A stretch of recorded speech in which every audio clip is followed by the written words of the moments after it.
स्थानिक स्वराज्य संस्थांच्या निवडणुका आणि मुंबई महापालिका निवडणुका जानेवारी 31च्या आधी पूर्ण कराव्यात. निवडणूक आयोगाने सुप्रीम कोर्टामध्ये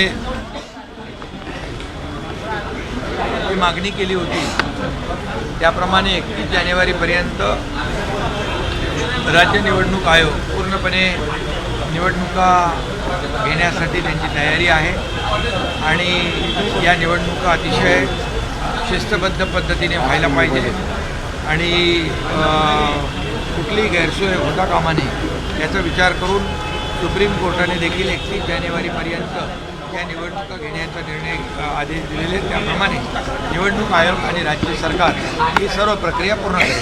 स्थानिक स्वराज्य संस्थेच्या निवडणुका आणि महापालिका शहरात आणि गावाकडे एकत्र घेतल्या जातील का टप्प्याटप्प्याने? नाही, यामध्ये निवडणूक आयोग कार्यक्रम जाहीर करेल. हा निवडणूक आयोगाचा अधिकार आहे. त्यामुळे सर्व यंत्रणांचा सर्व मशिनरी जी आहे EVM आणि सगळे जे काही निवडणूक प्रक्रिया पूर्ण करण्यासाठी जी यंत्रणा लागते त्या यंत्रणेप्रमाणे निवडणूक आयोग कार्यक्रम जाहीर करेल आणि त्याप्रमाणे कार्यक्रम होईल. महाविजय मिळाला तसंच महायुतीला बिलकुल जसा महायुतीला विधानसभेमध्ये अतिशय मोठा विजय मिळाला, मोठं यश मिळालं. 2.5-3 वर्षाच्या कारकिर्दीमध्ये जे काम महायुतीने केलं, जे विकासाचे प्रकल्प राबवले, जे लोकाभिमुख कल्याणकारी योजना केल्या, त्या कामाची पोचपावती विधानसभेच्या झालेल्या निवडणुकांमध्ये या महाराष्ट्रातल्या जनतेने दिल्या. त्यामध्ये लाडकी बहीण, लाडका भाऊ, लाडके शेतकरी सगळ्यांनी या महाराष्ट्रातल्या तमाम जनतेने लँडस्लाईड विक्ट्री आम्हाला महायुतीला दिली. तशीच लँडस्लाईड विक्ट्री, बहुमत आणि चांगलं यश येणाऱ्या स्थानिक स्वराज्य संस्थांमध्ये देखील महायुतीला मिळेल हा विश्वास आम्हाला आहे. शिवसेना सज्ज आहे का? कुठल्याही वेळी निवडणुका झाल्या तर शिवसेना निवडणुका डोळ्यासमोर ठेवून काम करत नाही. निवडणुका असू द्या नसू द्या, शिवसेनेचं काम 24/7 चालू असतं. त्यामुळे निवडणुका कधीही लागल्या तरीसुद्धा आमची महायुती सज्ज आहे. पंतप्रधान नरेंद्र मोदी यांचा उद्या वाढदिवस आहे, त्यांना काय शुभेच्छा देणार तुम्ही विकास? खरं म्हणजे या देशाचे प्रधानमंत्री नरेंद्र मोदीजी एक खऱ्या अर्थाने या देशासाठी विकास पुरुष म्हणून ज्यांचा उल्लेख केला जातो, विकास पुरुष म्हणून ज्यांनी 11 वर्ष काम केलं, या देशाला विकासाकडे घेऊन गेले, विकसित भारत 2047चं स्वप्न पाहिलं आहे आणि त्यामुळे इतर देशांची अर्थव्यवस्था डबघाईला आलेली असताना देखील भारताची अर्थव्यवस्था 11व्या नंबरवरून 5व्या नंबरवर, 5व्या नंबरवरून 4थ्या नंबरवर आणि 4थ्यावरून आता 3ऱ्या नंबरवर आणण्याचं जी काही संकल्पना आदरणीय प्रधानमंत्री नरेंद्र मोदीजी यांनी मांडलेली आहे, त्यामुळे हा देश त्यांच्या नेतृत्वाखाली पुढे जातो आहे. देश विकसित होतो आहे. आर्थिक महासत्तेकडे देशाची वाटचाल सुरू आहे आणि म्हणूनच एक विकास पुरुष म्हणून त्यांचा नावलौकिक आहे. त्यांनी एकही सुटी न घेता दीपस्तंभासारखं काम केलेलं आहे. एक त्यांच्या आईचा मृत्यू झाल्यानंतर देखील त्या ठिकाणी आपलं जे कर्तव्य आहे, कर्तव्य बजावल्यानंतर या राष्ट्राचं कर्तव्य बजावण्यास ते पुढं आले आणि त्यामुळे अशा प्रकारचा प्रधानमंत्री या देशाने कधी पाहिला नाही. तुम्ही एवढंच मी सांगतो, एक दीपस्तंभासारखं काम त्यांनी केलं आहे. एक आदर्श प्रधानमंत्री, एक विकास पुरुष म्हणून ज्यांनी देशाला विकासाकडे नेलं, हा अशा प्रकारचा त्यांचं नावलौकिक. सर जी योजना तुम्ही अविश्रांत मेहनत घेणारे, कष्ट घेणारे अशा प्रकारचे देशाचे प्रधानमंत्री आपण पाहिले. अगदी विद्यार्थ्यांपासून, भगिनींपासून, शेतकऱ्यांपासून, या तरुणांपासून सगळ्यांसाठी गरिबी हटाव काँग्रेस म्हणालं, पण गरिबी हटली नाही. गरीब हटून गेला, परंतु गरिबी हटवली खऱ्या अर्थाने देशाचे प्रधानमंत्री नरेंद्र मोदीजींनी. 32 कोटी लोकांना दारिद्र्य रेषेच्या वर काढण्याचं काम त्यांनी केलं. आज जवळपास आज अनेक लोकांना मोफत रेशन देण्याचं काम मोदीजींनी केलं. रोटी कपडा मकान देणारा प्रधानमंत्री म्हणून त्यांचं नाव लौकिक. प्रणिती शिंदे म्हणतात की आम्ही काळा दिवस साजरा करू. जन्मदिन है, प्रधानमंत्री नरेंद्र मोदी जी का जन्मदिन है, किस तरीके से उन्हें शुभकामनाएं देंगे सर? आदरणीय प्रधानमंत्री नरेंद्र मोदी जी, इनका कल जन्मदिन है, उनको मैं ढेर सारी शुभकामनाएं देता हूं. जन्मदिन के अवसर पर बहुत बहुत बधाई देता हूं और तमाम 120 करोड़ देशवासियों का आशीर्वाद उनके पीछे है और इसलिए एक देश के विकास पुरुष, एक कर्मठ, अविश्रांत काम करने वाला प्रधानमंत्री, ऐसा उनका इतिहास है और इसीलिए आज उनके नेतृत्व में देश आगे बढ़ रहा है. देश आर्थिक महासत्ता की ओर जा रहा है क्योंकि हमारी देश की अर्थव्यवस्था 11वें नंबर पे, 5वें नंबर पे आई है, 4थे नंबर पे आई है, अब 3रे नंबर पे लाने की कोशिश, संकल्प आदरणीय प्रधानमंत्री नरेंद्र मोदी जी ने लिया हुआ है.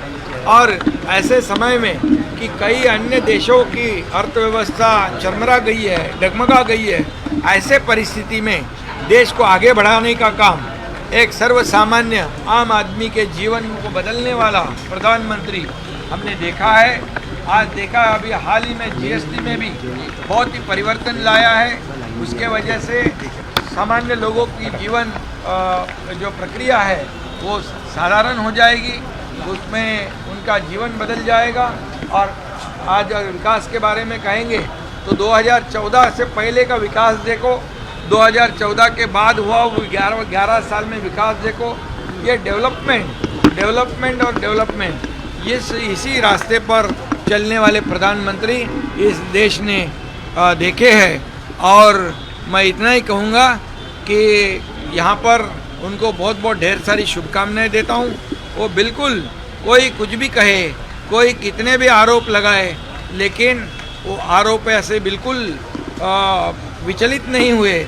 उन्होंने अपना जो लक्ष्य है, देश का विकास है, वो आगे आंखों के सामने रखकर देश का विकास किया है. ये हमारे लिए गौरव की बात है. ये आदरणीय प्रधानमंत्री नरेंद्र मोदी जैसा प्रधानमंत्री हमारे देश को प्राप्त हुआ है, मिला है, वो नेतृत्व कर रहा है. ये हमारे लिए सौभाग्य की बात है, गर्व की बात है. सर, पहले कांग्रेस के लोगों ने प्रधानमंत्री जी के माता जी का अपमान किया और अब प्रधानमंत्री जी का अपमान किया है. कांग्रेस सांसद प्रणिती शिंदे ये कहती है कि प्रधानमंत्री का जन्मदिन हमारे लिए काला दिन जैसा है. देखिए, आदरणीय प्रधानमंत्री मोदी जी की माँ एक सरल साधारण गृहिणी थी और उन्होंने अपना जीवन एक सादेपन से गुजारा है, एक सरलपन से गुजारा है. उनका बेटा प्रधानमंत्री होने के बावजूद कभी भी उन्होंने ऐसा बर्ताव नहीं किया कि वो प्रधानमंत्री जी की माँ है. लेकिन ऐसे माँ को राजनीति में घसीटना ये बहुत बड़ा पाप है, ये बहुत बड़ा दुर्भाग्यपूर्ण वक्तव्य है. इसकी निंदा जितनी करे उतने कम है. मैं इसकी कड़ी निंदा करता हूँ और मोदी जी की माँ का अपमान करना, इसका मतलब है पूरे देशवासियों को, देश के पूरे माताओं का अपमान करना. और इसलिए ये अपमान जो है देश के तमाम माताओं का है और माँ का अपमान नहीं सहेगा हिंदुस्तान, ऐसे सब लोग कहते हैं. और इसीलिए मैं ये कहूँगा, ये सिर्फ नरेंद्र मोदी जी की माँ का अपमान नहीं, पूरे देशवासियों के माँ का अपमान है. और ये माँ का अपमान बिल्कुल, ये जिन्होंने अपमान किया है कांग्रेस ने, उनको बराबर सबक सिखाएगा.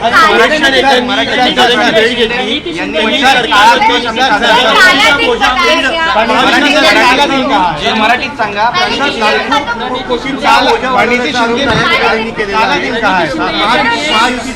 जो कांग्रेस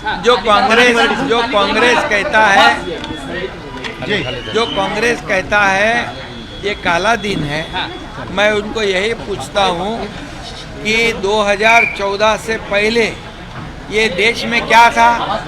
ये देश में 2G स्पेक्ट्रम, कोयला घोटाला, चारा घोटाला, कॉमनवेल्थ घोटाला और क्या क्या घोटाला किया है उन्होंने.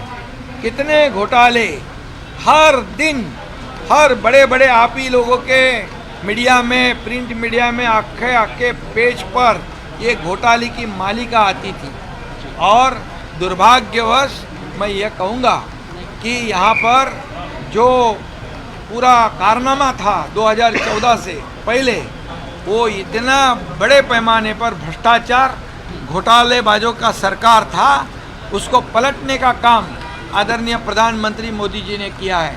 खुद राजीव गांधी कहते थे, केंद्र सरकार जब वो प्रधानमंत्री थे, केंद्र का 1 रुपया जब आता है तो आखिरी आदमी तक पहुँचते पहुँचते उसके 15 पैसे होते हैं।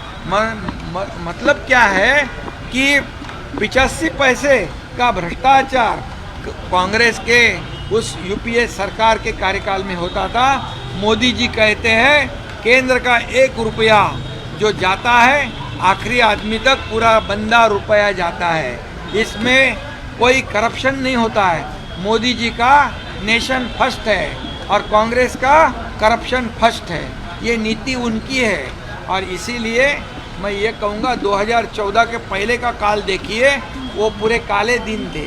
2014 के बाद हम देखते 11 साल में ये परिवर्तन के दिन हैं, ये विकास के दिन हैं। और इसलिए मोदी जी ने विकास को प्रमुख स्थान दिया है और इसलिए विकसित भारत 2047 का नारा उन्होंने दिया है।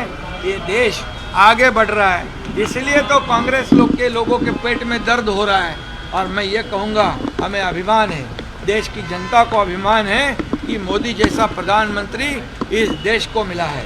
और इसलिए ये देश की प्रगति हो रही है, महाराष्ट्र की प्रगति हो रही है और ये हमारे लिए बड़ी बात है। सर, इंदू मिल का जायजा लेने पहुंचे थे आप सर? त्याच्यानंतर त्यांनी आरोप केला राज्याचे लाखो कोटींचं कर्ज वाढवलं, कर्जबाजारी केलं महायुती सरकार. कोणी सांगितलं? नाना पटोले. अरे जाऊ द्या, त्यांना काय. सर, तुम्ही जी आमचं राज्य व्यवस्थित चाललेलं आहे, सर्वसामान्य लोकांना न्याय देण्याचं काम चालू आहे.